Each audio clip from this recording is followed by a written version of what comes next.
everybody, or afternoon, or yeah, every time zone. There you go, good. Today we are going to be talking about clusters because it was a requested what is it video to put in the series. So I am here with hopefully a way to explain to you what clusters are, and again on this occasion I will actually take you through making one, which obviously I know I don't do for every tutorial or every one of these busting videos, but some things it can just be good to see how they're put together, so we're going to do it. Clusters are not unlike snippet rolls, which I can't remember whether or not this video comes before or after snippet rolls in the series because I just record them randomly depending on what I'm making or what somebody suggested that's exciting to do. So yeah, very, very similar, but just more of a singular piece than a strip. So if you haven't got round to snippet rolls, or if it's not actually live yet and I'm a fool, then that's a snippet roll, but I again will talk you through that in the video about them. Just to confuse matters, they're a spanner in the works. Okay, so clusters can be made out of scraps. That's basically what they're usually used, what's usually used to make them. Sorry, I will remember how to speak at some point today, I promise. So you've got, your scraps of ribbon and lace and maybe some, bits of beads and things like that, some strings, fabrics, offcuts of fabrics, paper, book pages, music sheets, you name it. And then usually they're topped with some kind of embellishment to just kind of give it that focal point.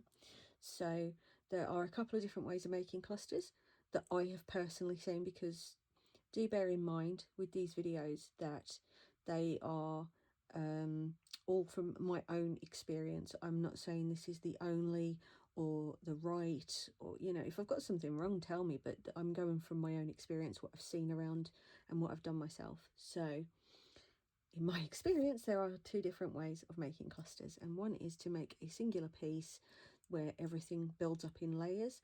The other one I've seen done is where people will take something like maybe a paper doily, a small paper doily, and decorate it in smaller clusters, but to make one bigger cluster, if that makes sense. I really hope that makes sense. So today I'm going to show you about doing it just on a single layered cluster, and for the base I'm going to use this little crochet lace doily that I made. I just make them in batches when I'm bored. And so they're just there for me to use for whatever, so I'm going to use that for a base. But you can use whatever you want. You can use cardstock, you can use hessian, a sort of a heavier duty fabric, because obviously it's going to be the base, but you want it to be slightly firm, but it doesn't need to be hard like cardstock. You can use thick pieces of lace. Clusters can be tiny, they can be huge. So if you've got like a nice sort of decent width lace like that one, that's really great to make a cluster on as well. Or you can combine all of those elements, it doesn't matter. So let's get started with what, where, when, how and why. Okay, so if you're new to making clusters, I would make one main suggestion to you, which is to gather together the things you think you might want to use and then layer them without gluing them to start with, because then if you realise that actually you don't like that there, or this would have been better, it's so easy to change it then. It's a lot more difficult to change it once it's done. Obviously, if you don't care, then just crack on. If you're just doing it because you think it'll be fun, then just do it. So what I'm going to do with this one is I'm going to start off... Sorry, my phone is ever so rude, isn't it? Whenever I'm doing videos, my phone decides it's time to pipe up as well. So let's have ourselves a piece of this fabric. You can distress the edges of it, things like that if you want to. You don't have to. I always say this, it's become kind of a catchphrase, but it's your creation. Make it look however you're happy with it. You don't have to do it exactly the same way as anybody else. So I'm going to pop that down on there like that. As I say, we're not gluing at this point in time. Then I think I'll have some of this gossamer that I absolutely love, and we'll just cut that into a random shape. As I say, these are great for using up scraps, absolutely fantastic. Maybe some, this is just tea dyed lace trim that I salvaged from something, and I just soaked it in cold tea for a couple of hours and it just dried up absolutely beautiful. So let's have a little bit of that on there. So as I say, this is really just about your own sensibilities, you know, what appeals to you visually, because we don't always have the same tastes, you know, and that's perfectly acceptable. Let's have a little bit of this stained calico. I think it's called calico. I've only ever seen it called calico, but if somebody else knows a different name for it, then do let me know. It's just fabric, sort of soft, fluffy fabric ribbon, I suppose. Try to keep textures where you can. Now, once you've sort of gone, okay, that's things I want from that sort of thing, now think about what would you like to have in there for like extra detail points of view. So book page, sorry, music sheet and book pages are a fabulous idea for things like this, because when you weather the edges of them, which we'll do, it helps to define the difference between the layers. So on there, that kind of looks a bit, you know, a bit bland, but once that's dark around the edge, it will really make it lift off the fabric and everything. So we'll have some of that, maybe a miniature book page or something. We'll just get rid of some of the more blank edges that are going on here. Obviously, just rip them, cut them, whatever. Just you do you, as I keep hearing people say. And maybe some embossed card or something, because you can again, you can weather the edges of that to get some more interest as well going on. And then the last thing that we'll look at is things like ribbons and pearls, strings, that kind of thing that I have stashed over here. Okay, so I'll have some of that. Then that's nice and interesting. I think we should definitely have a couple of pieces of that. I'll cut them up. And I think I saw here when I was rummaging around in my stash earlier on, can't see it now though, sure I had some really cute gold edged ribbon. It's right here, it's just upside down, but you see it's just got a lovely little bit of gold to it there. So again, that'll add some nice details. So I think I'll cut a couple of pieces of that. Okay, so that's kind of a nice looking stack going on there now, I think. Maybe just a little one of those as well. Okay, so what I'm going to do now is figure out the arrangements. Now, you can say that I think too much about this. That's absolutely fine. As I say, everybody's going to do them differently. This is just how I personally do mine, and as I'm doing the video, it's gonna be how I want it to be. You make your own videos. There we go. Okay, not so sure about that bit actually now. So see what I mean? Not sure about that bit now, so I can get rid of it, and I'm not doing any damage to anything because it doesn't matter. It's not glued on. I think maybe I'll have one of those in the middle. That looks kind of cute. Maybe tuck one of those on each side or something. Yeah. Okay, that's looking quite nice now. So let me just scoop that up. So that's looking quite cool so far. So the thing to do now is to break out your trusty ink pad and ink dauber, and then we'll just dismantle that backwards. and then I know what I'm weathering. As I say, you can weather your pieces first, but it's one of those things, if you're not sure if you're going to use it or not, you might not want it to be inked around the edges just yet, you know, which is fair enough. If you've got embossed card as well, if you can just gently go over the pattern, and it will just lift a bit more off of it as well with the ink. So again, just giving it a bit more interest. I don't know if you can, suddenly got a bit bright in here, hasn't it? I fight daily with the sunlight in here. It's too dark when I want it to be light, and too light when I don't want it to be light. And please excuse my phone, it has issues of interruption. Okay, so hopefully you can see that just by doing that, it lifts the pattern from the paper. So I'll now assemble that as I go, as I wear the pieces. So get your glue.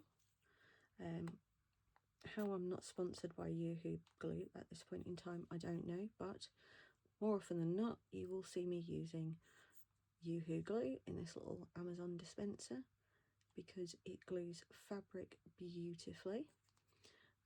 Should have used the wider nozzle tip for this one though, because it needs quite a lot of glue. So I may have to get this layer on and then get the wider tip bottle. But let's get that one on in the meantime. So just pop that on, give it a little push, and then move on to your next one. And the reason I tend to use the nozzle with a slightly wider tip, or use the dispenser bottles at all, in fact, is because it can be a lot trickier to dispense the glue in the right amount out of the carrier tube or the glue. It does have a tendency to flow out a bit too quickly, which you don't always want. But this way, it's not quite as thin as the needle tip, but it's not chucking glue out all over the place either. So let's sit that on there. Again, just give it a little push down just to get a nice little bond there with the glue. We'll stick a little bit of lace there. And the other beautiful thing about these is they don't have to be symmetrical. Well, they don't have to be anything. That really is the beauty of using up scraps for things like snippet rolls and clusters and the like, is that there really is no wrong or right. It just is. And it's very therapeutic, I must add. So let's get our bit of book page. I keep saying book page, don't I? Oh my days. I need, well, I need something. Euthanasia is not an option apparently, so you know. Okay, yep, that'll look nice there, as I thought. So on we go again, more glue. Us junk journalers, we should be able to take out shares in glue companies, I think.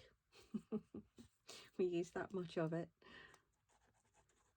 Okay, let's squidge down the middle, pop that one on. Give it a good press just to make sure everything's bonding well. And I just got glue all over my finger. Amazing. Okay, we'll have that one there.